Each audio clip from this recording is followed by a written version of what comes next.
Pernah ada orang hartanya itu habis karena ngobati ibunya. Terus datang ke saya, dia sumpek karena hartanya habis ngobati ibunya. Terus dia bilang, Gus saya ini sekarang sudah miskin karena ibu saya sakit dan harta saya habis untuk ngobati ibu saya. Terus tak guyoni sama saya. Kon kepen pinter apa kepen goblok? Kepen pinter Gus. Ingin pinter apa ingin goblok? Katanya ingin pinter. Kalau ingin pinter bahasanya jangan gitu. Harta kamu itu masih di akhirat karena habis untuk ngobati ibu. Bayangkan kalau habis untuk maksiat itu habis betul. Terus dia mulai syukur. Alhamdulillah Gus, harta saya habis secara heroik karena untuk mengobati apa ibu. Sudah pinter dia. Akhirnya miskin sampai sekarang ya tetap pede saja karena masih punya tabungan di akhirat. Dan itu saya terinspirasi oleh ilmu juga.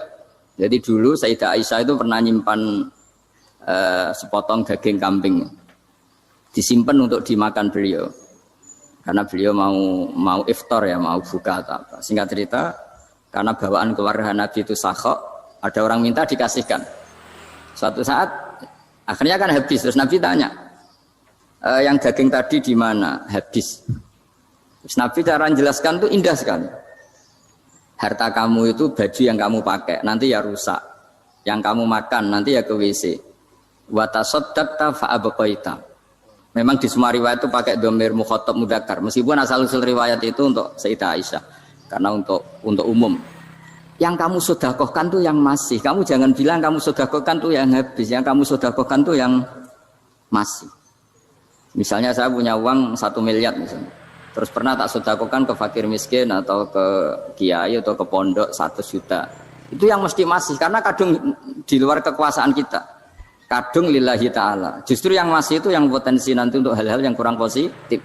Semenjak itu orang sedekah itu begitu entengnya karena itu yang masih.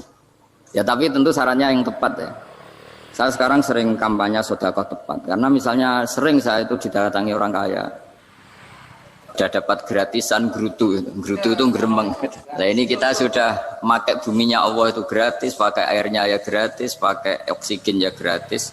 Kok masih gerutu itu sudah jadi hamba yang nggak bener itu. Dibayangkan kalau kita pakai oksigen bayar, pakai buminya bayar, pakai airnya bayar semua. Kayaknya kita tidak mampu membayar ya. Dan kita sama Allah hanya disuruh ikrar, disuruh sujud. Pentingnya ilmu satu bahwa itu akan menjadikan satu perilaku. Misalnya begini ya, dulu itu kiai-kiai Jawa zaman dulu itu berpatokan karena dulu pemerintahan Hindia Belanda, seorang lagi masih pemerintahan Hindia Belanda. Itu dalil yang sering diutarakan itu sebaik-baiknya umara itu yang datang ke ulama, terus sejelek-jeleknya ulama itu yang datang ke umara. Tapi semenjak pemerintahan Indonesia dan kemudian ditandai beberapa tokoh kayak Gus Wahid putra Kiai Hasyim jadi Menteri Agama, ada Gus Wahid putra Kiai Wahab juga jadi Menteri Agama, ada Kiai Fathur Rahman keluarga Mbah Maimun, keluarga Sarang juga pernah jadi Menteri Agama. Kemudian bersamaan dengan itu dibangunlah satu pegangan ilmu. Pegangan ilmu ini penting karena ini yang mengilhami semua orang Islam, terutama ya utamanya ulamanya. Ada seorang ustadz, seorang guru ngaji yang karena melihat rata-rata penguasa itu zalim ya, datang ke Harun Ar-Rasyid. Ini perlu disemak, datang ke Khalifatullah atau Amirul Mukminin Harun Ar-Rasyid. Karena beliau seorang raja tentu terduga lah atau ya umumnya atau gimana lah istilahnya itu ya rata-rata ya agak seenaknya namanya raja, namanya penguasa. Ini dalam pikiran ustadz itu tidak mesti dalam fakta.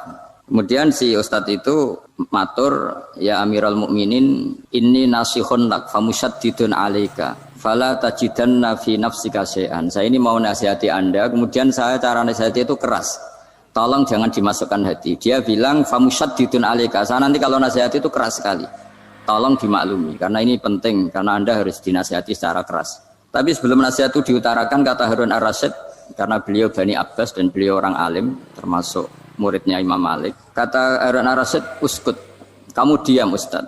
Inna Allaha ta'ala arsala man huwa khairun minka ila man huwa syarrun minni. Wa ma'adhalika yakulu Allahu ta'ala faqula lahu qawlan layyinal la'allahu yatadzakkaru aw yakhsha. Jadi ini sekaligus etika dan norma ya bagi semua dai di Indonesia dan semua kita. Wahai Ustadz kamu diam. Allah Ta'ala itu ngutus orang yang lebih baik ketimbang kamu, yaitu Nabi Musa, ke orang yang lebih jelek ketimbang saya, yaitu ke Fir'aun.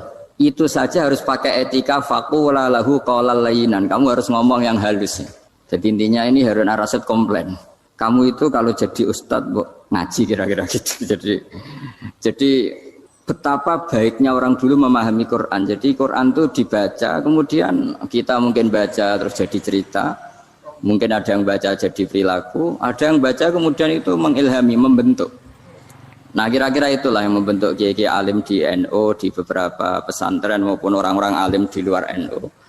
Asal apa ya, ngajinya dan bacanya seperti kita, pasti seperti itu. Karena cara berpikir tadi sudah. Jadi akhirnya si ustadz tadi keluar dan minta maaf, anta a'lamu minni. Ternyata engkau lebih alim ketimbang saya. Jadi kalimat famusyaddidun alika, saya akan keras cara memberi nasihat, itu yang diket, yang dipotong, yang dibatalkan atau yang diralat oleh Khalifatul Harun Ar-Rasyid. Yaitu dikatakan inna wa ta'ala arsala man huwa khairun minka ila man huwa syarrun minni.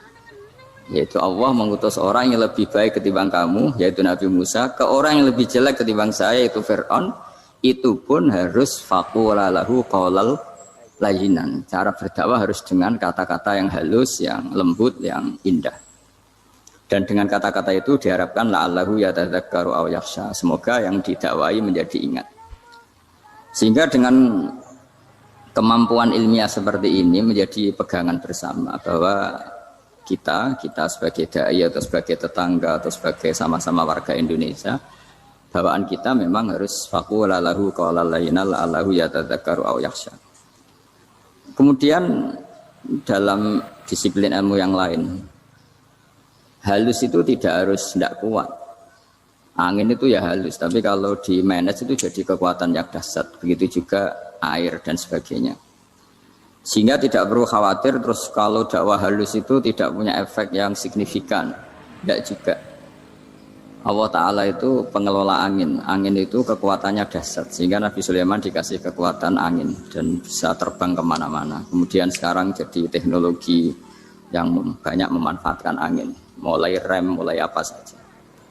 Sehingga dari cerita saya ini kemudian terus kiai-kiai itu membentuk dakwah termasuk di ekonomi dengan cara yang rileks. Nah cara rileks itu satu tentu dimulai dengan ilmu. Misalnya begini, saya beri contoh. Ketika ada orang melafatkan kalimat la ilaha illallah, tiada Tuhan selain Allah. Kemudian kalimat ini mungkin kalau orang NU baca itu rutin ya, karena kiainya kelamaan ya yang ikut sambil tidur. Ya. Kalau tahlil itu disebut kiai tertentu itu mesti yang belakang, wah suwi itu kalau kiai itu lama itu. Nah kiainya juga karena jadi lakon ya, kan lebih semangat karena pegang mic. Biasanya gitu di NU itu. Kalau khotib mesti semangat karena yang pegang mic, yang dengerin mesti ngantuk karena monoton gitu. Karena yang mendengerin sudah tahu pasti nyuruh baik meninggalkan yang jelek. Jadi ilmunya sudah disimpulkan dulu. Setiap yang tidur di masjid mesti tak tanya kenapa tidur. Ilmunya tidak ada perkembangan, Gus, nyuruh yang baik meninggalkan yang jelek. Tapi kalau ilmunya agak ada perubahan kan dengar semua pasti nyuruh yang jelek meninggalkan yang baik, karena watak manusia itu agak-agak suka fitnah, itu suka geger. Tapi kalau monoton itu mesti enggak itu. Tapi yang menjadi pegangan kita, saya ulang lagi, itu ilmu dulu. Saya ulang lagi itu ilmu dulu. Saya berkali-kali menyontohkan, kalau ada orang kafir, orang yang tidak bersyahadat 70 tahun, kemudian dia bersyahadat sekali saja di akhir hayatnya. Itu kata Allah, qulil ladzina kafaru iyantahu yughfar lahum ma qad salaf. Katakan ke mereka yang kafir, jika dia mau bersyahadat, itu masa lalunya diampuni semua. Sehingga kedahsyatan kalimat ini luar biasa. Orang yang kafir 70 tahun saja, barokahnya la ilaha illallah ini, dosanya bisa diampuni semua. Nah kemudian karena ilmu ini tidak begitu populer atau kurang dipopulerkan, atau kita sendiri kurang menghayati, sehingga la ilaha illallah itu lebih dianalisis. Cara lafat ini, pelafatannya ada sanatnya enggak ya? Terus cara melafatkan bareng-bareng seperti itu ada tumpengan ini bid'ah enggak ya? Jadi pertanyaannya sudah tidak tentang keramatnya atau sakralnya atau fadilahnya la ilaha illallah, tapi sudah macam-macam. Jadi dan cara seperti ini ada hadisnya enggak, legal enggak, terus ada sanatnya enggak. Jadi saya mohon semohon-mohonnya untuk teman-teman yang di Al-Iman itu harus ngaji ya. Ngaji itu nanti kamu tahu cara mandang sebuah ibadah atau perilaku atau apa sajalah tahu. Karena al ilmu yurisul ahwal, ilmu itu bisa mengilhami cara pandang. Dulu yaitu saya ulang lagi, ketika zaman Hindia Belanda, karena pemerintahnya Hindia Belanda itu ulama-ulama keras sekali, sejelek-jeleknya ulama itu yang datang ke Umarok. Tapi setelah era Mbah Hashim, era sampai Mbah Maimun, itu mereka peduli sama Umarok, sama semuanya sama-sama warga Indonesia yang ingin melihat Indonesia yang lebih baik. Sehingga banyak, ya kakak saya sendiri pernah wakil bupati, terus putra Mbah Maimun wakil gubernur. Ini teman saya Kiai Hafid ya bupati. Semenjak itu terus, dan itu nggak lepas dari cara pandang. Yaitu cara pandang diantaranya adalah cerita tentang Nabi Musa yang Allah tetap peduli sama Fir'aun. Sehingga tetap didakwai Nabi siapa? Musa. Dan posisi Musa datang, bukan memanggil. Ya, cuma kayak sampai sekarang tuh belum pernah ke kantor bupatinya Pak Hafid. Karena kadang-kadang orang terus curiga mengajukan proposal, jadi agak repot. Ketemu bupati itu sialnya kiai kan mesti pikirannya orang bupati ini nyangoni, kiai ini disangoni itu. Itu terus kayak kita fakir miskin itu. Jadi makanya saya itu belum pernah datang. Tapi alhamdulillah karena beliau berambisi menjadi wa khairul umara mayatuna babal ulama. Jadi datang tapi sangat ambisius ingin mengalahkan ulama karena dia kalau datang statusnya lebih tinggi. Ya tidak apa-apa ini tawaduk tapi niatnya agak begitu tawaduk. Jadi datang. Jadi saya sering ke Jakarta tapi ya tadi jarang ya. Biasanya ngajarkan waktu hanya pas saja, tidak kurang tidak lebih. Biasanya ngajar di pondoknya Pak Kures itu di Baitul Quran ya. Hanya ngajar santri-santri. Nah, jadi pemahaman Quran dulu itu kata Imam Ghazali itu membaca Quran itu membaca, bukan bercerita. Kalau kamu membaca seperti ini kunta qori'an. Kamu pembaca. Pembaca itu yang mengambil pelajaran. Tapi kalau kamu hanya cerita, itu namanya kunta hakian. Sebenarnya Anda tidak membaca Quran, tukang cerita. Misalnya tadi, cerita Nabi Musa datang ke Fir'aun. Itu kalau kamu hanya cerita, wah dulu itu ada orang namanya Fir'aun, didakwai Nabi yang namanya Musa. Ya itu namanya tukang cerita. Kalau kamu pembaca tidak gitu. Betapa baiknya Allah. Orang sengawur Fir'aun saja inginnya Allah masih ingin diselamatkan dengan mengutus Nabi Musa kekasihnya. Itu namanya kunta qori'an. Kamu pembaca betul, bukan kunta hakian. Kamu tukang cerita. Begitu juga seterusnya tentang Quran ayat-ayat seterusnya. Sehingga yang diharapkan dari pembacaan Quran itu memang kita sebagai ahli baca, ahli mu'tabir ya, ahli yang ngambil pelajaran, bukan tukang apa? Cerita.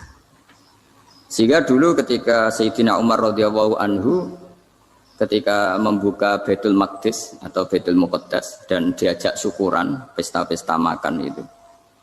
Beliau enggak mau. Ketika ditanya kenapa engkau enggak mau? Alasannya itu langsung beliau baca Quran. Jadi saya punya sekian contoh. Saya ulang lagi, saya punya sekian contoh. Orang-orang dulu dengan Quran itu menyatu, bukan sekedar dihafal tapi menyatu. Sehingga bawaannya itu sudah Qurani, sudah Qurani. Saya beri contoh pertama Rasulullah SAW, nanti Umar kedua. Rasulullah itu pernah nggak makan sampai 3 hari. Terus ditanya oleh sahabat, lalu kekuatan engkau bisa hidup apa? Terus menghentikan al-aswadani, maksudnya itu tamar dan air, hanya makan kurma dan air. Tapi beliau tidak ketemu roti atau nggak ketemu nasi lah kalau orang Indonesia.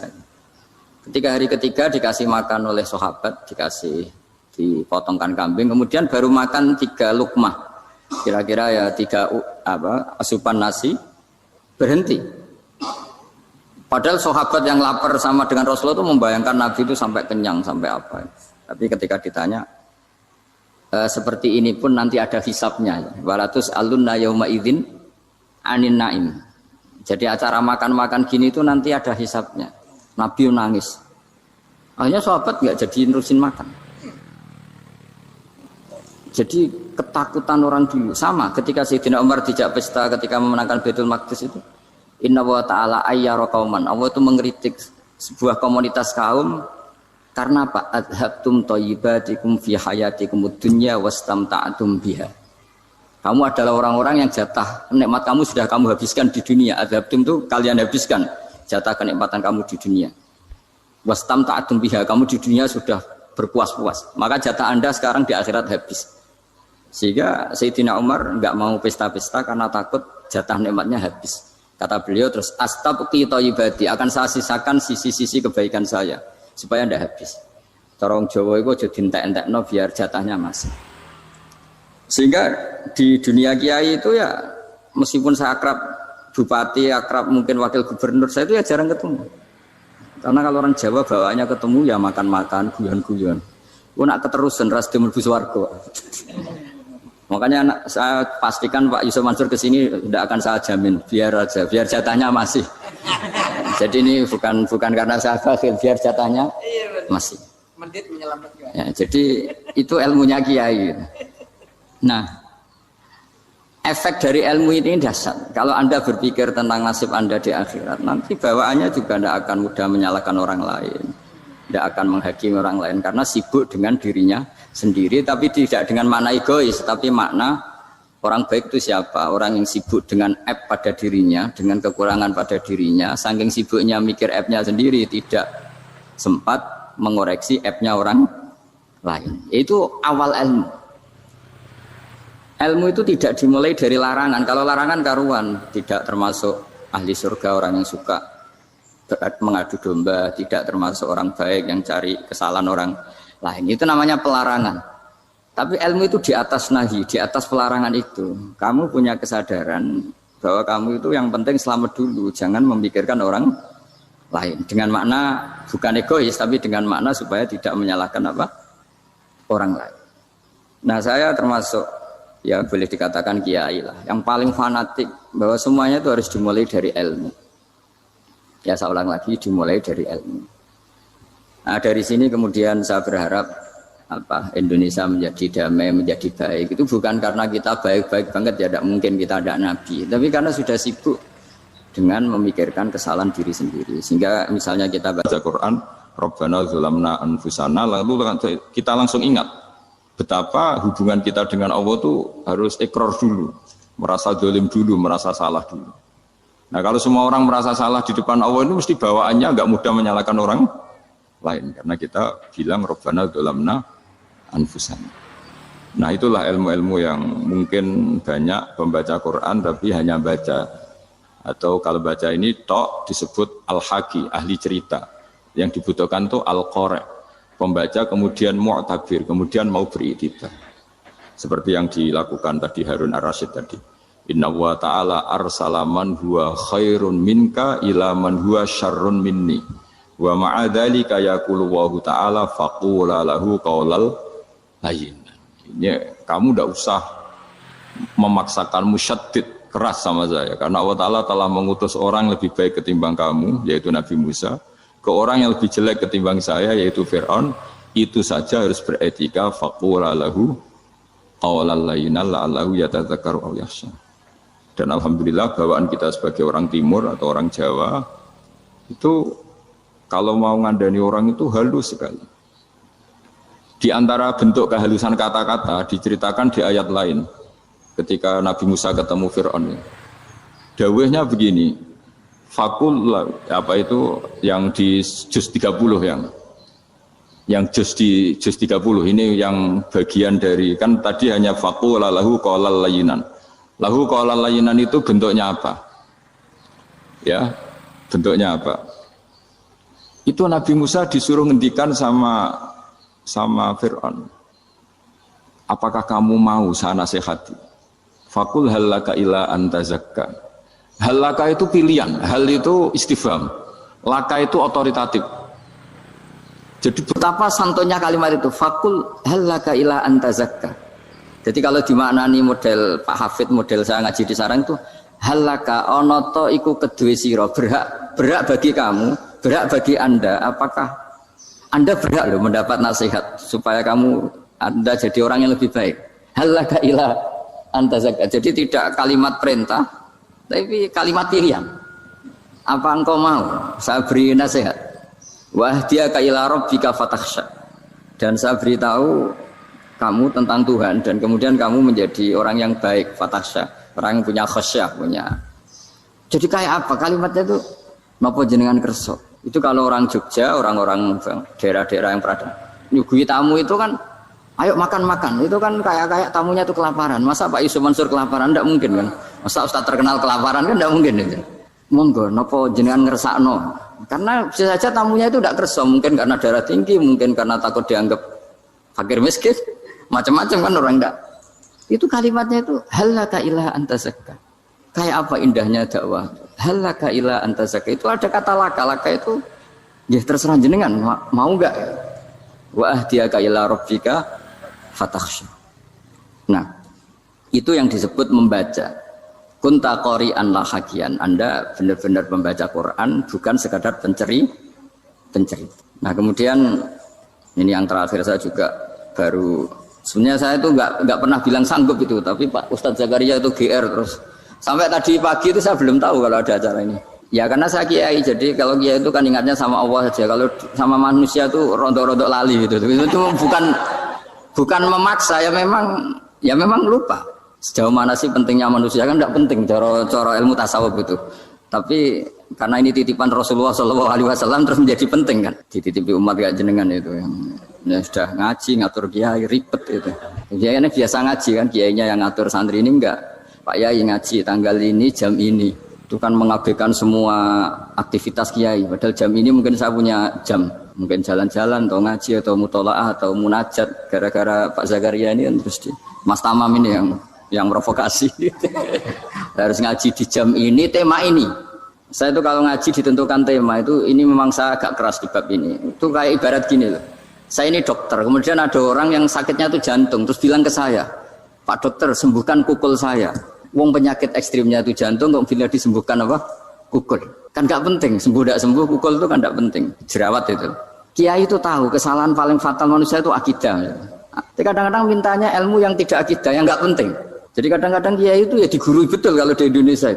Misalnya ini tidak nyindir loh, memang marah betul kalau di bab-bab seperti ini. Tapi ini biar jadi ilmu masif, ilmu yang general. Saya ulang lagi ya, Anda jadi dokter, tahu pasien Anda ini penyakit jantung kronis atau sudah fatal lah sudah. Terus orang itu bilang, Pak Yai, itu Pak dokter, tolong obati kulit saya supaya tidak jerawatan. Kamu bilang ini orang aneh enggak? Aneh kan? Nah, kiai juga gitu. Saya sering itu ada orang mau haji gitu, Gus doain saya jadi haji mabrur. Pernah belajar haji Pak? Dereng. Mungkin enggak orang belum belajar nyupir terus kemudian minta didoain, Gus saya mau nyupir doain selamat. Nyupir aja enggak bisa kok minta doa selamat. Harusnya urutannya kan belajar dulu baru minta doa. Tapi kali ini aliman bener ngajaknya akidah dulu, ahli sunnah kan. Nah itu bener karena akidah itu hal yang prinsip memang harus. Kalau kebetulan enggak bener taruh visi betul. Untungnya kalau temanya bener. Jadi saya mohon ke seluruh orang-orang yang mau ngaji ke kiai itu tema itu biar yang milih kiai supaya tahu prioritas yang harus benahin. Jangan tema yang kita yang milih, jangan-jangan tema yang kita pilih itu tidak mendesak atau tidak penting. Ini bukan apa-apa, ini saking ingin baik saya ya, keinginan baik saya supaya dulu zaman sahabat ya gitu. Kalau ada pertanyaan salah sama Nabi dibenerin, cuma Nabi terlalu bijak. Cara benerin tuh enak. Kalau saya karena tidak Nabi saja ya agak kasar kan. Kalau tidak Nabi tidak wajib bener terus. Yang wajib bener terus itu Nabi. Saya beri contoh. Nabi itu ngendikan tentang kiamat. Kiamat itu dahsyat, mengerikan gini-gini. Kalau pikirannya orang kampung itu begini. Nabi ini aneh. Cerita kiamat dahsyat tapi nggak ada tanggalnya, nggak ada tahunnya. Harusnya ada dong biar kita bisa persiapan. Sehingga Nabi disomasi di tengah-tengah khutbah itu, ya Rasulullah mata sah. Nah, karena ini orang Bedui, Nabi nggak dengerin, masih ulang lagi. Mata sah ya Rasulullah. Ketika Nabi mengabaikan itu ada dua kelompok sahabat, yang satu bilang lam yasma, Nabi tidak dengar sehingga mengabaikan. Yang kedua bilang sami'a wa kariha, Nabi sebenarnya mendengar tapi tidak berkenan. Tapi diulang lagi ketiganya, ya Rasulullah mata sah. Akhirnya Nabi jawab, mau tidak mau, karena kalau enggak ya namanya orang Bedui ngomong terus. Nabi balik tanya, ya karena cara berpikir dia kalau kiamat itu jelas kapannya kan bisa persiapan gitu. Paling enggak pas mau kiamat terus pas ngaji Quran apa kan bisa persiapan. Akhirnya Nabi balik tanya, ma'atatalah. Kalau kamu berani tanya kiamat, lalu persiapan kamu apa? Ya terus orang itu bilang masyhur itu, ma'atatulah kabira sholatin wala siyamin wala kada wa kada walakinni uhibbuka. Saya sebenarnya tidak punya persiapan ya Rasulullah, cuma persiapan banyak puasa ya enggak, banyak sholat enggak, tapi saya mencintai engkau. Masyhur itu jadi hadis paling legenda almar'u ma'aman ahabba. Sebagian disebut anta ma'aman ahbabta. Ini kata semua sahabat yang di masjid. Si Bedui ini orang paling dibenci sahabat karena mengganggu Nabi saat khutbah. Tapi akhirnya ini menjadi orang paling dicintai sahabat karena barokahnya itu hadis itu keluar secara terbuka. Almar'u ma'aman ahabba. Sebagian riwayat yuhsyarul mar'u ma'aman ahabba. Nanti orang akan sowan sama Allah bersama orang yang mereka cintai. Nah itu sahabat-sahabat fama farihu ba'dal Islam farahahum biadal hadis. Mereka tidak pernah senang setelah masuk Islam sesenang hadis ini. Karena kita tidak perlu soleh-soleh banget, cukup nyintai orang apa? Soleh gitu. Makanya saya sekali bilang itu ya, kadang-kadang saya jadi orang alim itu ya rugi. Ruginya tadi. Misalnya untuk menjadi orang alim kan harus hafal Quran, ngaji Bukhari, Muslim, Ikhya. Ternyata pengumuman kedua orang nggak bisa apa-apa. Gelombang kedua para pecinta. Waduh, itu kan repot ya. Jadi kita yang jadi orang alim susahnya bukan main, ternyata disaingi pengumuman kedua dan para pecintanya. Wah itu kan akhirnya ketemu orang-orang nggak jelas tadi. Nah itu ya termasuk farah dalam Islam, farhatul aidin. Jadi senang itu di Islam itu ibadah. Ya kul bi fadlillah wa bi rahmati fa bidzalika falyafrahu. Senang itu diperintahkan Allah. Saya itu sering di kamar, kadang itu nyuwun sewu kayak gatelan itu, apa itu. Ya agak kukur-kukur terus merengut saja malu. Malu saya itu dilihat Allah kok kayak agak ridho itu malu. Ya kayak tadi lah, kamu dikasih rumah gratis, kemudian pas yang ngasih datang kamu kelihatan cemberut, itu yang ngasih kan mangkel. Jadi dikasih gratis masih cemberut. Sama hubungan kita dengan Allah itu semuanya dikasih gratis. Makanya tabassum, senyum itu ibadah. Kita yang nekuni ilmu hadis. Betapa hebatnya Nabi ngendikan, kalau kamu tidak bisa ibadah yang berat-berat, cukup ibadah senyum. Kadang ngendikan talqati wajhin, kamu cukup berwajah yang indah, yang menyenangkan. Tabassum, senyum. Kalau kamu tidak bisa membalas jasanya orang yang ngasih, minimal kamu senyum, minimal kamu kelihatan senang. Gitu. Nah, makanya senang itu sudah ibadah. Dan sekarang orang untuk senang aja susah. Karena bawaannya nuntut orang lain supaya kayak keinginan dia, bawaannya nuntut, ya ribet, kalau gitu ya ribet. Makanya saya bilang al ilmu yurisul ahwal, ilmu itu diperkuat. Nanti yurisul ahwal, ilmu itu akan membentuk Anda. Dulu beberapa raja itu ya mau luhur karena jadi raja, punya apa saja. Tapi punya penasihat ulama itu ya nasihat itu sederhana. Ada seorang raja tanya ke kiai, gimana dengan semua kerajaan saya? Wah, padahal dia punya apa saja. Jenengan miskin sekali, itu kerajaan seluas ini. Kok bisa aja? Terus ditanya sama si ulama tadi. Andaikan Anda di padang pasir, kemudian kalau tidak minum segelas air itu mati. Apakah Anda akan membeli segelas air ini dengan semua kerajaan Anda? Oh iya, pasti apapun saya lakukan untuk mendapat satu gelas air. Terus la tafrah bimulkin la yusawi syarbatamain. Kamu jangan bangga dengan kerajaan yang nilainya itu enggak sebanding dengan segelas apa? Air. Akhirnya raja itu mikir, saya tidak jadi raja bisa hidup. Tapi kalau enggak minum air mati. Berarti penting satu gelas air. Akhirnya lama-kelamaan ini anggap kerajaan itu biasa. Ternyata enggak sepenting segelas air. Ya seperti kita lah misalnya orang enggak punya alpat itu enggak malu. Tapi kalau nggak punya celana itu malu. Kamu mau punya alpat tapi nggak punya celana? Kan nggak mau. Yaitu ilmu. Ilmu itu yurisul akhwal. Ilmu akan melahirkan satu perilaku. Jadi kalau ilmu Anda mantap, pasti syukurnya juga mantap. Gitu. Ya makanya saya termasuk kiai yang selalu mendorong pentingnya ilmu. Bahkan kata Sufyan Ats-Tsauri ngendikan saking pentingnya ilmu ada kata fa'lam annahu la ilaha illallah. Dimulai kata fa'lam. Dan saking pentingnya ilmu itu setiap nabi itu status permanennya itu hanya satu, mengajar. Rabbana wab'ats fihim rasulam minhum yatlu 'alaihim ayatik, membacakan ayat-ayat Allah sampai wa yu'allimuhumul kitab, mengajarkan kitab wal hikmah. Bahkan Allah sendiri wasofa dzatahul 'aliyah bi annahu al-muallim. Yaitu Allah ngendikan Ar-Rahmanu 'allamal Qur'an. Jadi betapa hebatnya pengajar. Allah sendiri mensifati dirinya itu Ar-Rahmanu 'allamal Qur'an. Allah itu Maha Rahman yang mengajarkan Quran. Di surat Iqra juga disebutkan Iqra wa rabbukal akram alladzi 'allama bil qalam. Jadi Allah mensifati dirinya sebagai pengajar. Kayak apa pentingnya mengajar? Karena ilmu yurisul ahwal. Ilmu ini melahirkan satu sikap. Pernah ada orang hartanya itu habis karena ngobati ibunya. Terus datang ke saya, dia sumpek karena hartanya habis ngobati ibunya. Terus dia bilang, Gus, saya ini sekarang sudah miskin karena ibu saya sakit dan harta saya habis untuk ngobati ibu saya. Terus tak guyoni sama saya. Kon kepen pinter apa kepen goblok? Kepen pinter Gus. Ingin pinter apa ingin goblok? Katanya ingin pinter. Kalau ingin pinter bahasanya jangan gitu. Harta kamu tuh masih di akhirat karena habis untuk ngobati ibu. Bayangkan kalau habis untuk maksiat tuh habis betul. Terus dia mulai syukur. Alhamdulillah Gus. Harta saya habis secara heroik karena untuk mengobati apa ibu. Sudah pinter dia. Akhirnya miskin sampai sekarang ya tetap pede saja karena masih punya tabungan di akhirat. Dan itu saya terinspirasi oleh ilmu juga. Jadi dulu Sayyidah Aisyah itu pernah nyimpan sepotong daging kambing, disimpan untuk dimakan beliau, karena beliau mau iftar ya, mau buka atau apa. Singkat cerita, karena bawaan keluarga Nabi itu sakhok, ada orang minta dikasihkan.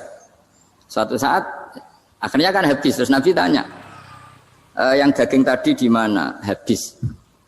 Terus Nabi cara menjelaskan itu indah sekali. Harta kamu itu baju yang kamu pakai nanti ya rusak, yang kamu makan nanti ya ke WC. Wa tasaddaqta fa abqaita. Memang di semua riwayat itu pakai dhamir mukhatab mudzakkar, meskipun asal usul riwayat itu untuk Sayyidah Aisyah karena untuk umum. Yang kamu sedekahkan tuh yang masih. Kamu jangan bilang kamu sedekahkan tuh yang habis, yang kamu sedekahkan tuh yang masih. Misalnya saya punya uang 1 miliar misalnya. Terus pernah tak sedekahkan ke fakir miskin atau ke kiai atau ke pondok 100 juta. Itu yang mesti masih, karena kadung di luar kekuasaan kita. Kadung lillahi ta'ala. Justru yang masih itu yang potensi nanti untuk hal-hal yang kurang positif. Semenjak itu orang sedekah itu begitu entengnya karena itu yang masih. Ya tapi tentu sarannya yang tepat ya. Saya sekarang sering kampanye sedekah tepat. Karena misalnya sering saya itu didatangi orang kaya. Gus, saya ini punya uang banyak, ingin punya masjid biar dipakai orang Jumatan. Terus saya bilang, kamu ingin jadi orang baik betul apa baik versi Anda? Baik betul Gus. Tak ajarin mau, gak tersinggung, mau Gus. Kalau Anda bikin masjid di kampung Anda, masjid terbaik di dunia sekalipun, yang bingung saya ahli fikih. Kok bisa? Kan terjadi 2 Jumatan, nanti sahnya yang mana? Kamu enak aja bikin masjid, kamu bikin masalah baru bagi kiai fikih di daerah kamu.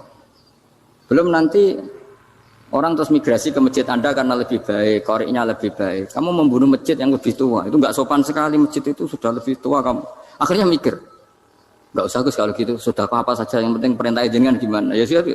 Jadi sedekah itu juga harus dibina supaya kalau orang, kan bisa saja kan uang 100 juta itu untuk fakir miskin manfaat, ternyata untuk masjid yang sifatnya aksesoris, untuk lampu yang kristal yang mahal-mahal bukan yang pokok. Itu pentingnya ngaji ya. Jadi lagi-lagi al-ilmu yurisul ahwal. Ilmu itu melahirkan satu sikap. Jadi ketika ada masjid baru, kalau orang nggak bisa ngaji fikih, wow ada masjid baru, masjid banyak. Tapi kalau yang ngaji fikih ngerti ini malah ada masalah baru karena ada ta'addud Jumatan. Gimana hukumnya 2 Jumatan dalam kondisi yang tidak mendesak. Makanya sekarang saya baru kampanye itu. Dulu itu kalau ada masjid banyak itu kan faktornya beda ormas, beda pemahaman atau agak jauh, masih hukum sosial atau bawaan kondisi. Misalnya di dekat UGM itu ada masjid kampung pertama, bawaan masjid karena ada kantor besar, atau bawaan ada pabrik besar, atau ada sekolahan besar. Tapi sekarang itu ada pertanyaan baru, ada masjid baru karena ada orang kaya ingin bikin masjid. Itu gimana ini hukum? Nah, tapi kalau orang tidak nekuni fikih itu ya langsung wah bagus untuk bangun masjid. Bagus piye gene sing kangelan memfikihkan tadi. Nah itu ilmu. Jadi kalau yang tidak nekuni fikih itu ya tidak tersiksa, tapi yang nekuni fikih itu pasti tersiksa karena seperti itu tadi. Ya jadi saya mohon di antara cara kita dakwah secara damai itu dimulai dari Rabbana zalamna anfusana. Itu dipakai Nabi, di redaksinya diganti dengan makna supaya kita per individu matur Allah apa ini zalamtu nafsi zulman kabiran katsiran. Nah bawaannya orang mengaku zalim, mengaku salah itu kan sudah tidak sempat mikir salahnya orang apa lain. Dan dari sini kemudian dia jadi orang yang tawadhu, yang ubudiyah, yang macam-macam. Sehingga Nabi itu bukan dianggap ya, pasti penjelas terbaik. Terus Allah meredaksikan wa ma tuqaddimu li anfusikum min khairin tajiduhu indallah. Apa saja kebaikan yang kamu sudah berikan untuk Allah sampai akhirat itu ya pasti kamu temukan di akhirat. Terus yang terakhir saya beri contoh orang peminta-minta sa'il. Itu Sayyid Ali Zainal Abidin kalau ada orang minta-minta terus dikasih. Misalnya dikasih ya 100.000 atau 50.000 atau 10.000 sesuai kemampuan yang memberi. Itu marhaban biman hamala zadi ilal akhirah. Saya terima kasih ya, gara-gara kamu minta uang saya jelas sudah sampai akhirat. Coba kalau di rumah bisa saja untuk hal yang tidak positif. Jadi bawaannya itu cara pandang itu rubah. Jadi sebenarnya kalau kita ngasih uang di masjid, ngasih kiai atau ngasih fakir miskin, ya uang itu yang masih bukan yang habis. Yaitu watasodak kata fa'abqaita, yang kamu berikan tuh hakikatnya yang masih. Karena sudah ada kamu otak-atik lagi, makanya disebut wakaf. Sebenarnya wakaf itu dulu secara makna lughat, saya ulangi secara lughat. Maknanya itu sudah berhenti, wakafun maknanya berhenti. Nah sedekah itu dari kata sedekah maknanya benar. Orang yang sering sedekah berarti imannya benar. Orang yang uang sudah diberikan berarti dia sudah terputus, wakaf berhenti dari hubungannya dengan dia. Sudah dikasihkan berarti selesai. Sehingga wakaf dan sedekah itu sebenarnya maknanya saling melengkapi. Kemudian orang-orang fikih karena ada disiplin ilmu tertentu, wakaf itu untuk sedekah yang permanen, yang abadi, kemudian sedekah untuk infak. Tapi itu kan hanya istilah-istilah dalam disiplin ilmu. Sebetulnya kalau pakai ilmu yang umum, sedekah ya bisa disebut wakaf, wakaf ya bisa disebut apa? Sedekah. Karena maknanya sedekah itu wakaf. Wakaf itu apa? Qat'u raqabatil malik an hadal mal atau an mali. Hubungan pemilik harta ini terputus dari harta itu. Jadi misalnya saya sudah wakaf tanah ini ke masjid, sudah diterima. Mbok saya kepikiran gadekan atau menjual sudah tidak bisa, sudah berhenti di situ saja hubungan saya dengan kepemilikan harta itu. Makanya disebut apa? Wakaf. Dan kalau saya wakaf berarti menunjukkan kebenaran iman saya karena sudah menafkahkan sebagian harta untuk Allah Ta'ala. Itu sodik, sodak. Makanya bahasa Arab itu gampang ya. Kalau sodalqof, sodaqoh. Orang kalau bayar mahar disebut sodak karena menunjukkan cintanya. Teman yang setia disebut sodik karena ya benar dalam berteman. Abu Bakar disebut as-siddiq karena sangat membenarkan kanjeng Nabi dan seterusnya dan seterusnya.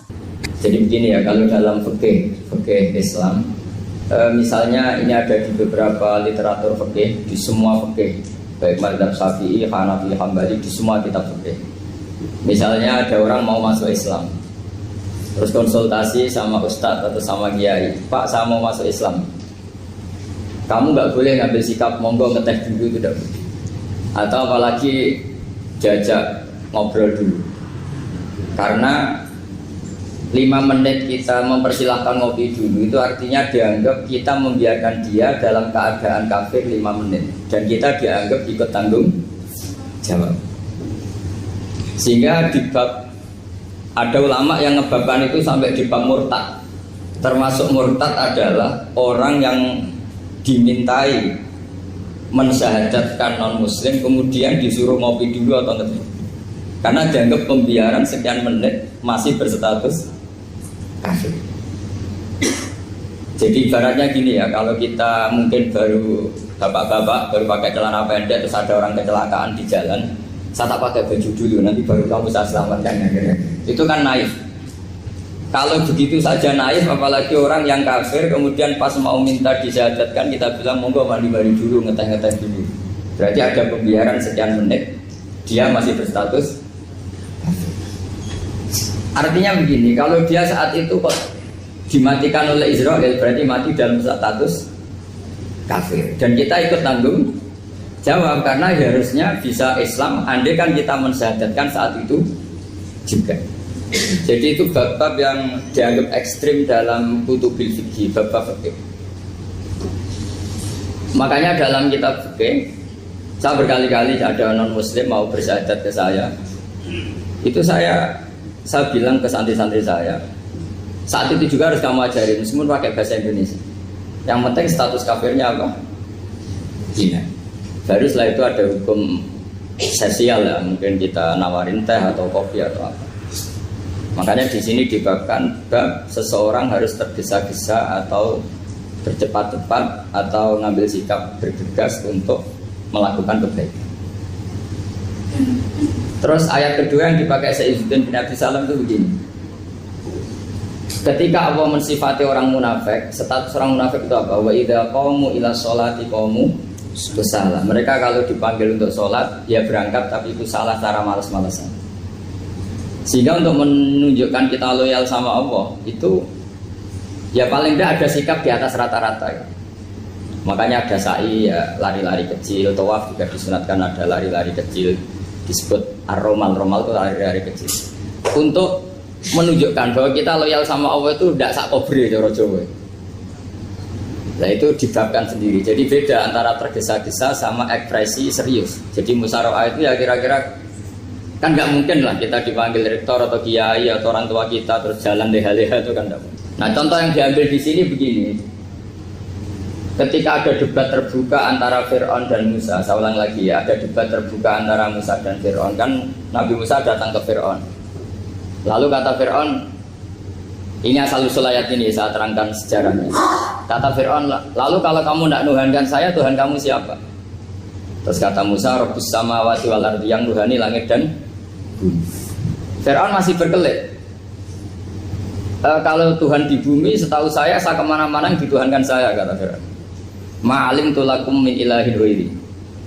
Terus Nabi Musa masih ngendikan, ya sudah Tuhan yang nuhani langit. Terus Fir'aun manggil Haman. Haman itu arsitekturnya Fir'aun.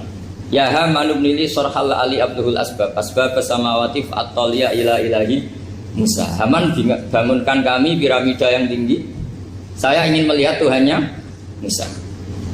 Musa akhirnya mikir, karena kalaupun Fir'aun bisa naik ke langit tetap tidak bisa melihat Tuhan. Kita tahu Tuhan nggak bisa dilihat. Kita yang mukmin aja tidak lihat, apalagi Fir'aun rivalnya. Akhirnya Musa ganti argumentasi, yaitu argumentasinya Musa, Rabbukum wa Rabbu abaikumul awwalin. Ini perlu diingat dan perlu saya sampaikan. Yang nuhani kamu dan yang menuhani leluhur kamu. Itu sangat memukul Fir'aun. Karena logikanya kalau Fir'aun itu Tuhan, berarti babanya dulu tanpa Tuhan. Ini ada Tuhan terlambat. Jadi kalau Fir'aun Tuhan, berarti mbahnya tanpa Tuhan, karena zaman era mbahnya belum ada Tuhan. Karena perdebatan itu banyak punggawa Fir'aun yang mukmin. Wah ini Fir'aun nggak bener ini. Kalau dia Tuhan berarti mbahnya tanpa Tuhan. Karena kalau iman itu akan diadili, akan dieksekusi, maka orang ini berstatus rajulun mu'minum min ali fir'auna yaktum imanah. Maka di Quran diterangkan wa qala rajulun mu'minum min ali fir'auna yaktumu imanah. Ada seseorang yang iman tapi menyembunyikan iman. Lah orang ini selalu ikut rapat di rapat-rapat penting Fir'aun, termasuk rapat ketika Fir'aun dan para tentaranya memutuskan membunuh Musa. Karena dia ikut rapat dan eksekutornya besok disuruh nangkap Musa.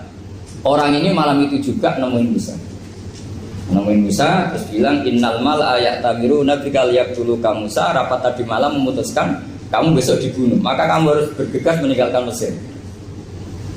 Nah, dari kesimpulan itu, dari cerita itu kemudian diambil secara hukum fikih bahwa untuk menyelamatkan darah harus jasa, harus bergegas. Andai kan Musa itu kok sak kobre, sak sempate, maka keburu. Andai kan ini rojul ini tadi, orang tadi penasihat tadi kok sak kobre ya, maka berarti Musa terlanjur tertang. Jadi itu pentingnya ulama ya. Jadi cerita yang linear, cerita yang seakan-akan cerita di tangan ulama tetap menjadi al-ahkam al-fiqhiyah, menjadi ketentuan-ketentuan apa? Fikih. Jadi yang diambil di sini adalah lelaki tadi yang ikut rapat tadi bergegas menemui Musa, memberitahu kalau kamu besok mau dieksekusi, fakhrus, maka kamu harus secepatnya keluar dari Mesir untuk menyelamatkan diri. Terus oleh Izzuddin bin Abi Salam dibabkan bab harus tergesa-gesa menyelamatkan darahnya orang apa? Islam. Jadi ini penting saya sampaikan. Jadi al-qasas ya, semua cerita di Quran itu tidak sebagai cerita, karena Quran tidak ingin melahirkan pendongeng, tapi harus menjadi ibrah, menjadi telat. Jadi makanya terus di kitab-kitab ulumul Quran diterangkan al-qasas, ya, beberapa cerita di Quran adalah semuanya menjadi ketentuan fikih. Saya ulang lagi ya, semua cerita yang ada di Quran itu menjadi ketentuan fikih meskipun alurnya apa? Cerita. Kayak tadi kan alurnya cerita bahwa lelaki ini bergegas nemui Musa supaya Musa cepat keluar dari Mesir. Terus dibabkan babul musaroah ilan musifid. Saya teruskan. Wa kama la ra'ayna may yaqtulu musliman law tabtu'u alaihi laqata lahu fal musaroah ila takrisihi min wajibatun. Idlaisal unatu mahmudatan fi kulli syai'in falaha mawatin tuhmatu fiha wa mawatin tudamu fiha wa kadzalika al musaroah wal lain wal dulta wa ghairuhuma. Terus cara berpikir ulama, saya pernah baca dalam satu sejarah ulama besar namanya Sufyan Ats-Tsauri. Sufyan Ats-Tsauri itu menjadi wali itu gara-gara kalau sholat di masjid itu beliau datang sebelum adzan. Saya ulang lagi, beliau datang sebelum adzan. Ditanya, kenapa kalau kamu datang sebelum adzan? Saya ini gak ingin jadi hamba yang buruk. Hamba yang buruk atau pembantu yang buruk adalah setempe nunggu dipanggil. Misalnya kita tahu majikan kita pasti manggil jam 7. Kemudian jam 7 itu Anda masih ngopi, masih tata-tata, itu kan tidak menghormati majikan. Harusnya kamu setempe di jam yang saat itu pasti majikan Anda memanggil. Kata beliau, saya tidak ingin seperti pembantu yang buruk. Datang nunggu apa? Dipanggil.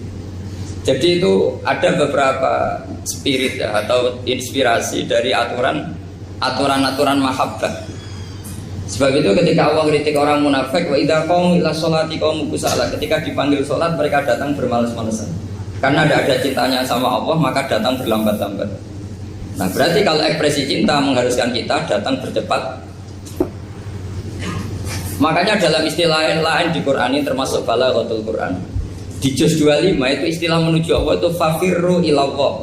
Kita tahu firar itu maknanya lari apa jalan biasa? Lari. Jadi untuk mengekspresikan mahabbah kita, kangen kita pada Allah, cara bahasa Arab isak kita, berontok kita sama Allah, tidak diistilahkan jalan tapi fafirru ilallah, harus bergegas berlari. Begitu seterusnya. Maka kalau ada orang Islam, terus ini konsekuensi hukum, ada non muslim minta, Pak Bah, saya tolong ajarkan syahadat. Nggak boleh saya bilang gini, monggo ke dalam dulu. Padahal perjalanan ke rumah saya misalnya setengah jam, nggak boleh. Saat itu meskipun sambil berdiri-diri harus kita tauhidkan. Kamu yakinnya Allah itu satu, Tuhan Allah, harus. Karena kalau ada perjalanan ke rumah 5 menit terus dia kecelakaan, belum syahadat, statusnya mati apa? Kafir. Dan kita ikut terlibat karena sebetulnya bisa mengislamkan saat itu juga. Analoginya kayak tadi lah. Orang kecelakaan di jalan karena kita pakai celana pendek, contoh Syria nih, saya tak pakai baju dulu. Habis itu dilides truk. Itu kan kita ikut salah karena kita yang punya kesempatan. Tentu yang disalahkan yang punya kesempatan. Karena merubah status dari potensi kelides truk menjadi sama sekali gak potensi kelides truk dengan kita inggirkan. Meskipun kita dalam keadaan tidak ideal.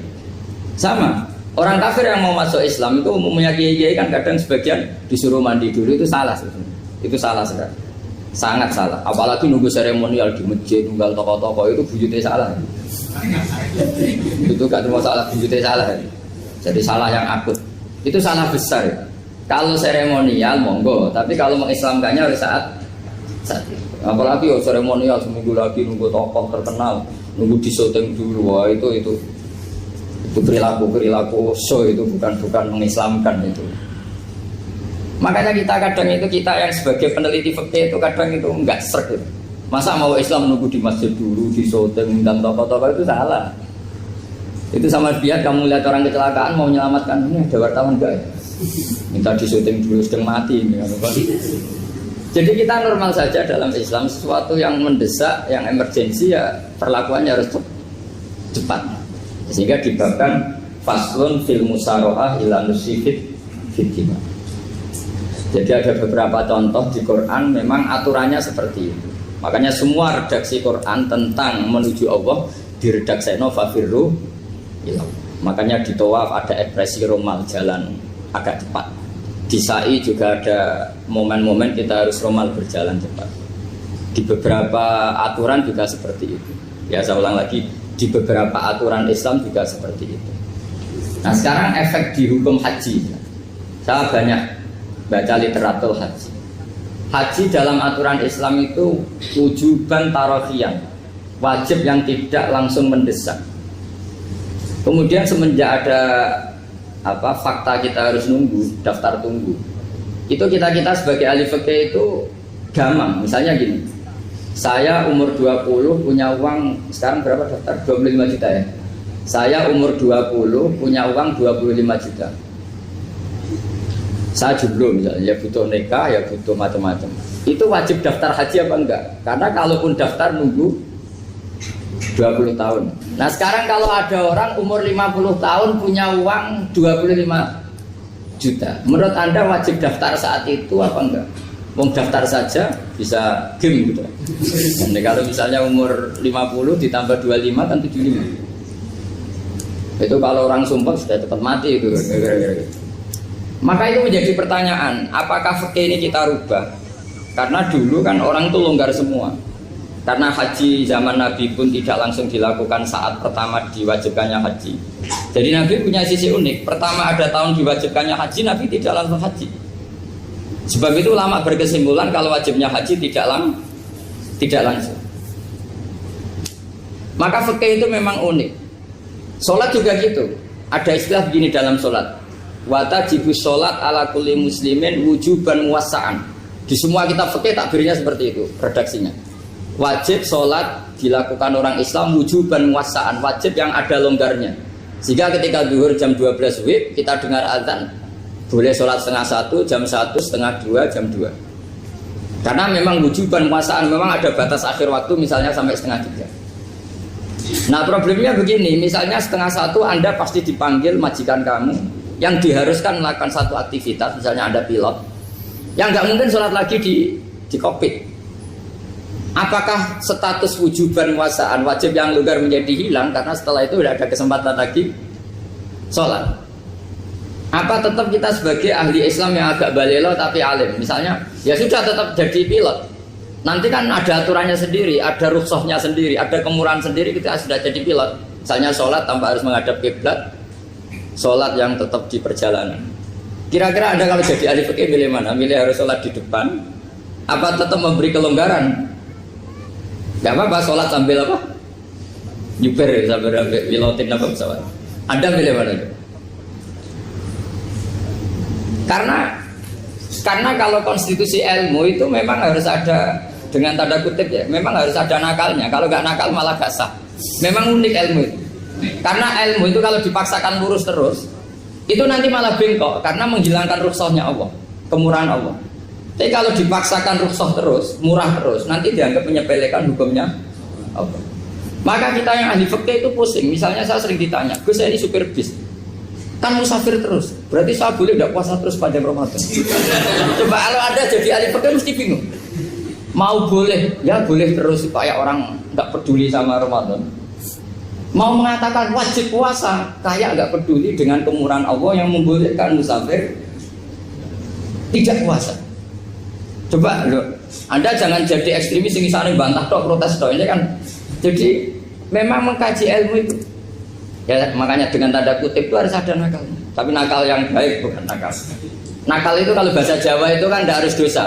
Seperti anak kecil, menek-menek itu, tuh bocah kok nakal. Padahal anak kecil menek itu haram dah. Enggak kan? Malah orang tuanya yang bentak itu yang haram. Yang nakal betul ya ibunya yang bentak cerewet itu, karena ibunya orang yang sudah mukallaf, sudah tua, salah langkah yaitu bentak. Kalau anaknya naik meja itu ya sebetulnya bahasanya tidak nakal, lucu. Oh jebule pinter conggo iso munggah meja, harusnya diapresiasi. Tapi rata-rata itu semua akal mecah gelas. Coba, malah boe malah mecah tabungan. Bapaknya marah tukang nguras tabungan. Sebetulnya senakal-nakalnya anak kecil itu nakal orang tuanya, itu pasti. Karena ini sudah kena fitop, sementara anak-anak belum kena. Saya pernah punya tamu, karena di tradisi Kiai itu sering punya tamu. Bapak ibunya itu kultus sama Kiai, bentak anaknya disuruh salim sama saya. Anak kecil kan nggak mau jalan-jalan terus, marah. Tak marah orang tuanya, tak marahin. Yang dosa itu kamu bentak anak-anak. Kalau anak kecil itu kena diskon rufi al-qalamu an salasin. Di antara aturan Islam apa? Tidak ada keharusan bagi 3 orang. 1 anak kecil sampai balik, 2 orang tidur sampai bangun, 3 orang gila. Artinya anak kamu itu tidak kena khitab untuk sopan sama saya. Kamu yang kena khitab baru sopan sama anak-anak. Dan ini ada Jawa itu kadang keliru. Jadi orang tua itu marah-marah memaksakan anaknya sopan. Padahal Allah memberi diskon anak kecil itu belum wajib sopan. Gak apa-apa ada tamu naik-naik asal masih anak kecil. Makanya Rasulullah ketika beliau sholat sujud itu Hasan Husain itu naik. Cara Jawa Nabi itu 3 tumpaan. Semua riwayat mengatakan Nabi itu diam saja, gak berani ngangkat. Sampai sahabat itu ada yang ngomong, ini Nabi sujud lama sekali ada apa? Jadi kita punya riwayat itu ya baru kayak sahabat yang agak nakal. Semuanya itu sujud, tapi bareng di atas rata-rata ada sahabat yang belakang ngomong, siapa tuh ini sujudnya kok lama? Barokahnya itu ditemukan riwayat, oh ono putune. Karena Hasan itu naik di atas punggungnya apa? Nabi itu andai kan tidak ada yang ngomong, riwayat ini tidak ditemukan. Barokahnya ada yang ngomong itu mungkin.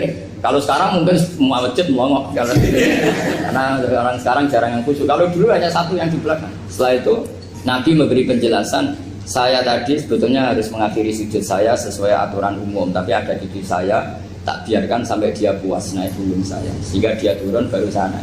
Filosofinya apa? Begini, anak kecil 1 tidak kena khitab, 2 jangan sampai sholat itu jadi problem. Kalau Nabi nyentak Hasan, membentak, putu ono bae sholat kok diganggu, maka sholat menjadi trauma. Gara-gara sholat bahasa bentak saya. Lama-lama anak ini trauma dengan sholat karena dianggap problem. Makanya saya termasuk kiai nggak berpendapat anak kecil nggak boleh di masjid. Sering kan anak kecil di masjid ayat khutbah rame. Saya termasuk setuju tetap boleh. Kalau dibentak di masjid maka dia trauma dengan masjid. Wong saya ke masjid dibentak. Lagi pula kadang-kadang orang tuh gaya-gayaan tok. Wah, rame orang khutbah rame nih. Padahal kalau nggak dirapeni anak-anak malah udah tidur. Kita kan nggak bisa menjamin kalau perilaku kita lebih baik gitu. Mendingan kan anak-anak main di masjid dibanding di karaoke kan. Jadi kan, lah ini maksudnya saya, ini fikih ya. Fikih itu wilayahnya, makanya jadi ahli fikih itu susah-susah gampang.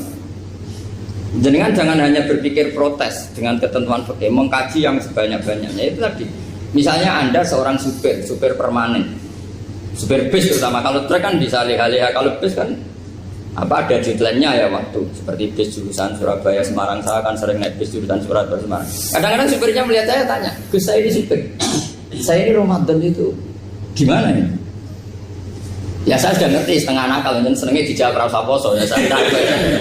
Tapi masalahnya secara fikih kalau kamu mengatakan kamu harus puasa terus, kamu melanggar konstitusi ilmu. Memang musafir punya diskon? Boleh? Tidak puasa. Pertanyaannya, bayarnya kapan? Wong Syawal ya nyupir lagi, Zulqa'dah nyupir lagi, nanti sampai Ramadan ya. Nah terus, ya pas kamu cuti, biasanya cutinya pas sakit, boleh diskon lagi karena sakit. Coba. Nggak, andai kan ada jadi ahli fikih milih zaman. Lo kalau orangnya soleh terus kayak ustadz di sini kayak dosen UI kan, masa dosen UI Universitas Islam nggak Islami kan nggak mungkin. Mungkin memilih poso kan. Masalahnya ini kan hukum untuk orang kebanyakan, nggak boleh hukum musuh gak kuat. Sahur jam 3:30 ngombe vitamin pokoknya harus kuat. Itu tidak hukum, itu saran. Hukum itu beda dengan saran. Hukum itu hanya berpijak musafir itu boleh stol. Kalau saran memang boleh, ya usahakan kamu makan 3:30 pas fit nyumpir. Terus kalau nyumpir selesai jam 10 nanti istirahat. Memangnya majikan bisa ngatur jamnya? Itu fikih. Maka menjadi perdebatan yang namanya pergi itu apa? Menurut Imam Syafi'i pergi itu ya dari rumahnya ke tempat yang asing yang tidak wilayahnya namanya pergi. Menurut Imam Ahmad bin Hanbal enggak. Pergi itu tidak kerja. Jadi orang yang supir yang seperti itu namanya tidak pergi tapi kerja. Tanyakan ke publik, misalnya jenengan ke UI, istri kamu atau suami kamu ditanya, istri kamu kemana? Kira-kira jawabnya bilang pergi jalan-jalan apa bilang kerja? Kerja. Makanya kata Imam Ahmad bin Hanbal, mudi musafar atau orang yang berprofesi, yang profesinya memang harus pergi, kayak traveling atau supir, maka itu namanya tidak pergi, namanya itu kerja.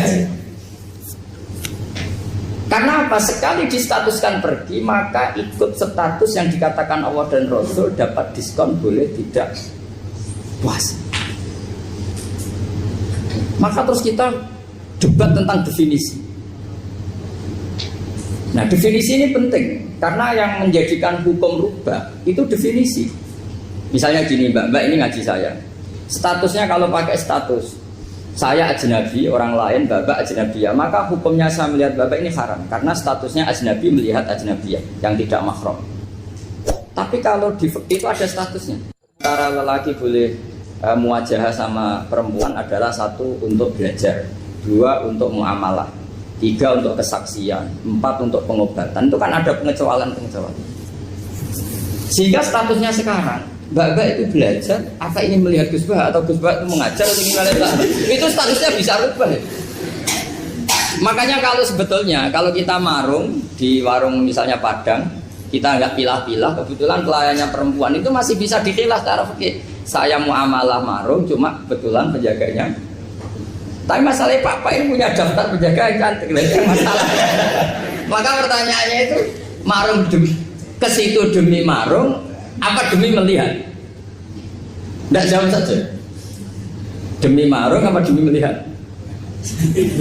Kalau demi marung sepakatnya penjaga yang sangar-sangar juga banyak. Akhirnya kalau demi makan penjaga yang cowok kan banyak. Kalau demi melihat berarti yang dihitung kan niatnya. Berarti karena muamalah apa karena melihat? Melihat. Itu status. Jadi makanya kalau mudi musafar itu namanya orang pergi atau orang kerja? Orang kerja. Maka menurut pikirannya Imam Ahmad bin Hanbal seperti itu harus puasa karena dia adalah pekerja, bukan musafir. Lalu dalam masalah jumlah 3 hari misalnya, kalau dalam fikih kita, nggak saya kenapa ngomong fikih terus ya, karena banyak yang melupakan fikih. Jenengan pergi haji. Zaman Nabi haji itu jamak dan qashar terus. Padahal hajinya Nabi itu, haji itu minimal kan berapa hari minimal itu? 9, 10, 11, 12. Sebenarnya haji itu minimal hanya 4 hari. Karena 13 Dzulhijjah bisa nafar apa? Awal. Kalau nafar awal berarti nggak ada kewajiban nafar sani. Berarti yang wajib betul kan tanggal 9 wukuf di Arafah, terus 10 biasanya ifadah sama balang jumroh apa? Akobah, terus 11, 12 itu kan sudah boleh cabut karena apa? Nafar apa? Awal. Berarti nggak usah nafar apa? Sani. Berarti hanya berapa? 4. Tapi Nabi haji di Mekah Medina itu sampai 40 hari karena perjalanan. Pertanyaannya ketika Nabi menjamak dan mengqashar itu cara Imam Syafi'i lis safar. Karena Nabi orang Medina datang ke Mekah dengan jarak 460 kilo, maka Nabi boleh jamak dan qashar. Jadi pikiran Imam Syafi'i jamaknya Nabi itu lis safar karena pergi. Cara pikiran Imam Malik enggak, jawabnya Nabi itu lin nusuk. Nabi menjamak sholat itu karena melakukan ibadah haji. Efeknya adalah orang Mekah kalau haji itu cara Imam Malik meskipun jaraknya dekat boleh apa? Boleh apa? Qashar, boleh jamak qashar. Lalu terus ada pertanyaan fikih lagi. Lalu jamak qashar itu karena pergi apa karena masyaqqah? Karena repot. Coba kalau sampean kira-kira jawab. Misalnya kita orang kaya bawa uang 1 miliar naiknya Alphard, ada supirnya, ada ajudannya, pergi di jarak 100 kilo. Masyaqqahnya kan tidak ada sama sekali, apalagi di tol kebetulan nggak macet. Kira-kira boleh jamak nggak? Boleh Gus karena pergi, tapi kan nggak ada repotnya sama sekali. Dibanding misalnya yang ngebis bawa beras 1 pintal gitu, udah gitu suruhan orang lagi kan pusing. Maka fikih ini untuk memberi hukum itu kalau fikih itu menstatuskan dulu. Ini orang boleh jamak itu karena masyaqqah apa karena safar. Lalu kalau setelah karena safar itu karena jaraknya apa tingkat masyaqqahnya. Kalau karena jaraknya ya tidak juga. Tidak juga gini maksudnya. Mungkin Anda tidak pernah terpikir begini. Kalau saya mau ke Jakarta, kemudian sampai Purworejo itu sudah waktu zuhur. Saya boleh nggak zuhur di situ sama saya? Boleh kan? Padahal perjalanan saya belum capek. Artinya nunggu boleh jamak itu setelah kita menempuh jarak itu apa menuju, sedang menuju dan niat. sedang menuju dan niat. Misalnya saya mau ke Jakarta, saya orang Sleman mau ke Jakarta, itu sampai mana itu Magelang itu sudah boleh jamak kan? Boleh nggak? Boleh karena saya mau ke. Nah pertanyaan secara fikih mungkin ada tidak terlintas. Ternyata ditelepon sama istrinya nggak jadi pergi. Padahal sholatnya kadung di jamak duhur dan asar. Apakah setelah di rumah sholat lagi? Tapi nggak pernah mikir gitu. Jadi orang fikih itu sudah pusing, makanya jangan diprotes terus. Kita ini sudah pusing, tapi orang itu enak aja protes terus.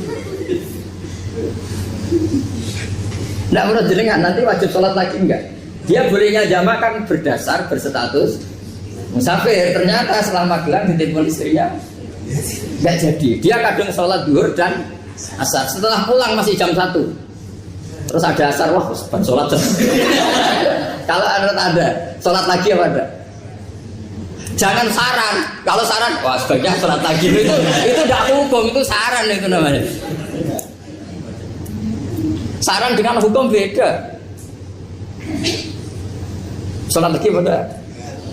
Loh, ketika ada jaga itu berdasar malas atau berdasar hukum? Apa? Nah kalau anda sholat lagi, pertanyaannya gini, Allah itu tidak punya tradisi mewajibkan 2 kali. Pertanyaan fikihnya mesti gitu.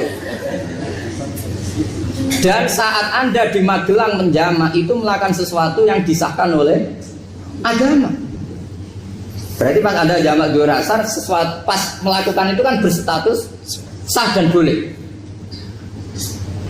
Meskipun setelah itu ada masalah, istri kamu nelpon terus pulang.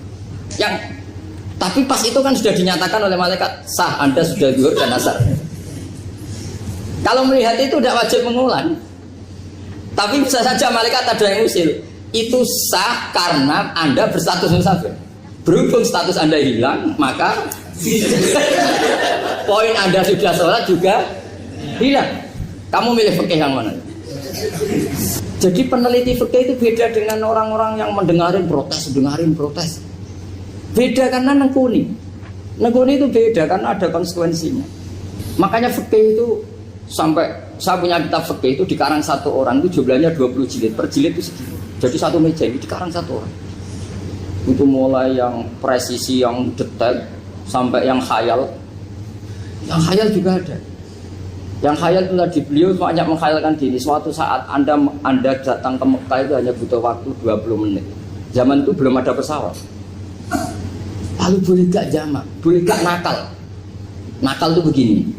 Sama orang kaya punya jet pribadi, misalnya ada Ronaldo masuk Islam, orang kaya. Itu bisa gak puasa? Karena begini. Misalnya dia orang, contohnya orang Arab ya. Orang Arab, jangan orang. Nah, contohnya itu dibalik saja. Di sini itu kalau imsak jam berapa? Imsak Ramadan jam berapa? 3:30 aja biar aman ya. Kalau 3:30 kan masih imsak. Dia terbang ke Mekah. Jadi orang sini puasa jam 5 kan mulai puasa. Dia terbang ke Mekah kan masih malam. Makan terus dia.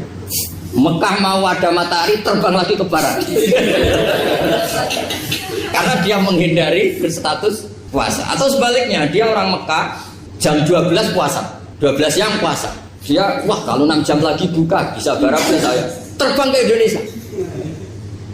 Ke Indonesia terbang baru 1 jam, di sini sudah buka. Itu khayal. Jadi itu ada khayalnya. Itu lama dulu sebelum ada pesawat sedang mengkhayal gitu. Bolehkah orang yang di Masyrik ke Maghrib demi itu? Kalau anda jadi Raja Salman jam 1 kok sudah apa? Nggak kuat apa? Puasa itu diberi saran terbang ke Indonesia. Itu kalau pakai jet kan nggak sampai 9 jam, 1 jam ke Jakarta. Sudah ada wow akbar. Bukan. Boleh enggak? Lo mau kamu enggak bilang, oh enggak boleh. Wong di Jakarta sudah huru bisa sih. Masa sudah matahari terbenam orangnya enggak boleh? Bukan. Leja. Apa? Kalau resikonya gini, Sampean mungkin nggak mikir, resikonya gini, kalau dia berstatus musafir, bolehnya buka karena musafir, pertanyaannya dia wajib bayar. Kan musafir bolehnya kodok nanti harus bayar, tapi kalau dia buka normal kan bayar, beda, efek pakainya beda. Sampean jangan protes, Gus Baik gimana, mau ngaji malah tidak senam. Ini kan ngajinya para dosen, para pegawai, jadi harusnya itu jadi mufti, ngaji untuk jadi mufti. Bukan ngaji untuk mendengarkan. Jadi makanya saya mohon jangan sering protes sama ulama. Ulama itu sudah pusing. Karena efek-efek hukum itu tidak gampang. Kayak tadi misalnya kalau dia boleh buka atas nama musafir, resikonya wajib bayar. Masalahnya Raja Salman ini mau ndak? Dia inginnya. Maka pertanyaannya itu kitab yang milik saya tadi yang 20 jilid tadi. Ulama itu mulai dulu sudah membayangkan bagaimana kalau suatu saat ada satu kendaraan. Kenapa ulama bisa bayangkan itu? Karena ada buruk. Meskipun mereka nggak numpak buruk, hanya Rasulullah, tapi kan bisa bayangkan ada toyul waktu. Waktu itu bisa dilipat.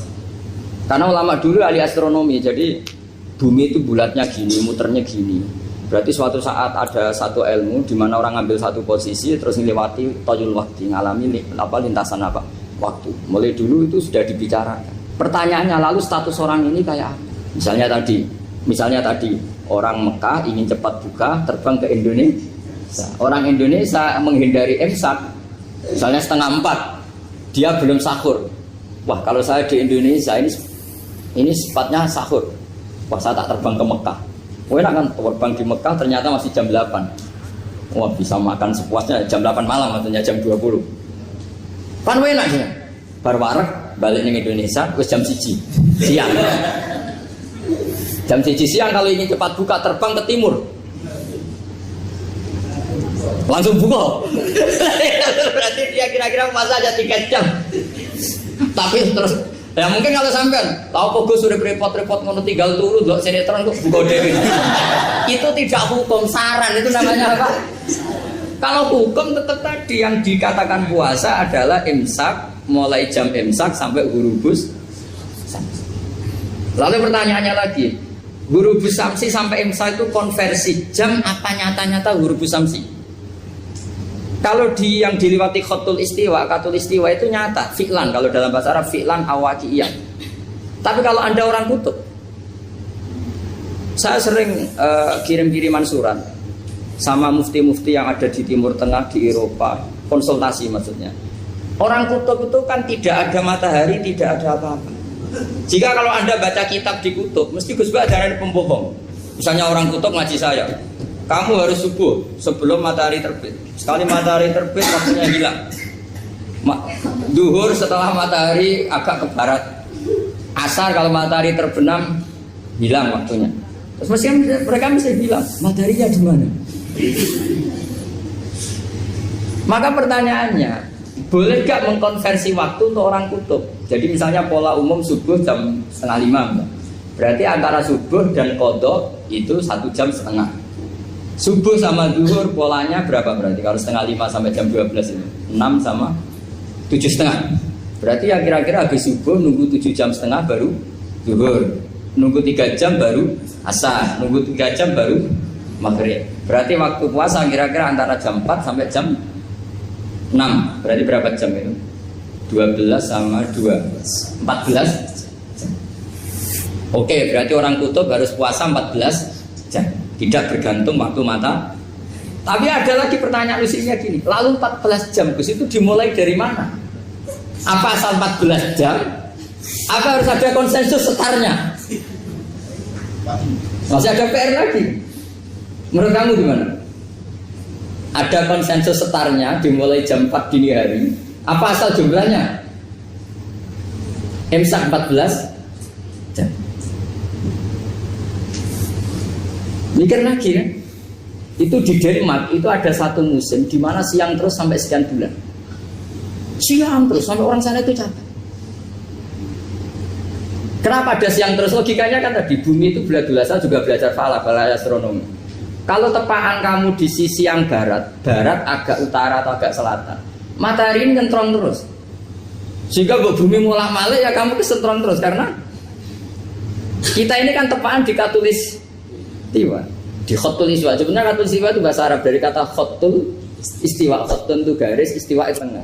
Islam itu oleh Allah memang dipilih di tempat paling top yaitu Mekah. Mekah Ka'bah itu surratul ardi. Jadi sebelum ditemukan ilmu astronomi itu Nabi sudah ngendikan Al-Ka'bah surratul ardi. Ka'bah itu pusarnya bumi. Sehingga di Ka'bah itu satu-satunya area yang terbebas dari medan magnetis. Karena dari utara dan selatan benar-benar di tengah. Maka potensi jam paling akurat di dunia itu ya hanya jam yang di Mekah itu. Karena apapun akuratnya teknologi di Amerika atau Jerman, karena jam itu dari logam tetap ketarik medan magnetis, entah berapa 00, tetap kena. Misalnya jam di Jerman lebih dekat mana kalau Jerman? Mesti ketarik medan magnetis, entah berapa kadarnya. Karena materi jam dari logam. Sementara di Mekah karena di tengah itu terbebas dari medan magnetis. Nah, sehingga yang segaris dengan Mekah kayak Indonesia itu semuanya khotul istiwa. Nah kalau khotul istiwa normal itu artinya ya 12 siang secara umum ya 12. Sehingga ulama Indonesia kalau ngaji itu lebih gampang, lebih tidak dianggap bohong. Karena ya ada terbitnya matahari, ada zawalus syamsi, ada hurubus syamsi. Coba kalau kitab itu Anda baca di kutub utara sama kutub selatan, murid kamu bingung semua. Ini gimana Ustadz, tidak ada matahari kok semuanya diukur pakai matahari. Lalu pertanyaannya dikonversi kan? Pertanyaannya kalau dikonversi pakai apa? Asal 14 jam, apa harus sepakat dimulai jam berapa? Milih mana? Milih sepakat. Pertanyaannya kalau sepakat, ukurannya siapa yang jadi ahlul halli wal aqdi?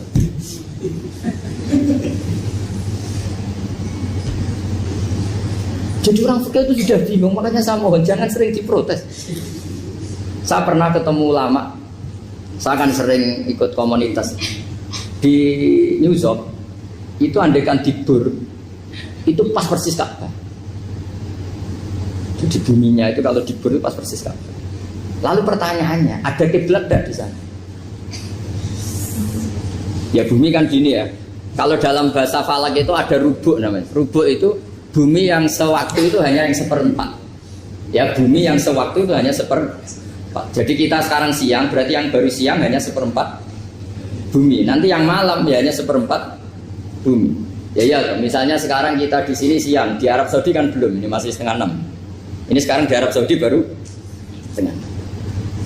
Lah itu ada daerah di mana dengan Ka'bah itu pas atas sama bawah. Harusnya kan bebas arah. Apa?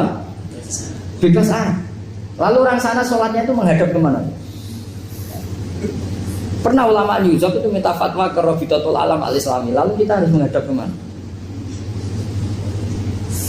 Makanya dalam dunia anekdot ulama itu ada anekdot Abu Nawas itu orang yang nggak pernah kalah debat. Dia itu terkenal nggak pernah kalah debat. Tapi dia ada ilmuwan. Dia punya tetangga ilmuwan, punya pengaruh besar. Semua orang ngaji ke ilmuwan itu. Mantelnya bukan main, karena dia ahli falak, ahli astronomi. Mau nandingi dia tidak bisa, gak nandingi itu reputasinya jatuh. Orang itu berteori kalau bumi itu bulat-bulat. Kalau kamu jalan ke sini, maka akan ke titik yang suatu saat si profesor ini kemalingan, terus minta tolong Abu Nawas rumah saya kemalingan. Terus lari kemana malingnya? Ke timur. Setelah ke timur, larinya ke timur. Abu Nawas lari ke barat. Terus ditanya, sudah tak bilangin malingnya lari ke timur kok kamu lari ke barat? Nanti ketemu di titik yang sama. Semenjak itu profesornya makal. Oh kamu nyindir. Artinya Abu Nawas gak terima. Teori Anda itu gak bisa. Secara keilmuan benar, tapi secara faktual gak boleh. Berarti kalau ada